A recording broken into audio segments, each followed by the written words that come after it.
இப்போ பிளைட்ல டிக்கெட் வாங்கலன்னா பறக்கும் போது பாதி வெளியில எப்படி இறக்கி விடுவான்? ஆமா எப்பா, இந்த விஷயம் தெரியாம நான் ஒரு 3-4 தடவை டிக்கெட் எடுத்தேனப்பா. ஆமா ஏன் எதுங்க? ஆஹா, வலைய விரிக்கிறா வம்பளுக்கிறானே. வாயை கொடுத்து வாயில உன்னோட ஊர் வச்சிடக்கூடாதா சாமி?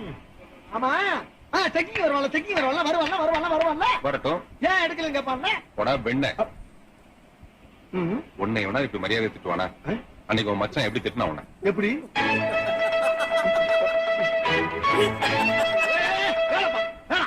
நீ டிக்கெட் எடுக்கலாம்ப்பா. எனக்கு ஆன எடுத்துக்க, நீ பேசாம இருந்தா போதும். உனக்கு வேணும்டா, உனக்கு இது வேணும் இன்னும் வேணும். நீ இந்த வண்டியில ஏற இல்ல, உன் புத்திய செருப்பாலேயே அடிக்கணும்டா. ஐயோ கண்ணு ஆரம்பத்திலே கண்டு போச்சு. வந்துட்டாங்கல்ல. அட சும்மா இருப்பா, கொஞ்சம் கூட உனக்கு பயமே இல்ல. எப்ப பார்த்தாலும் விளையாடுத்தான். 2 பேருமே டிக்கெட் எடுக்கல. வரேன் நானாச்சும் எடுத்துருக்கேன், அதையும் கெடுத்து விட்டேன். ஐயோ இப்ப என்ன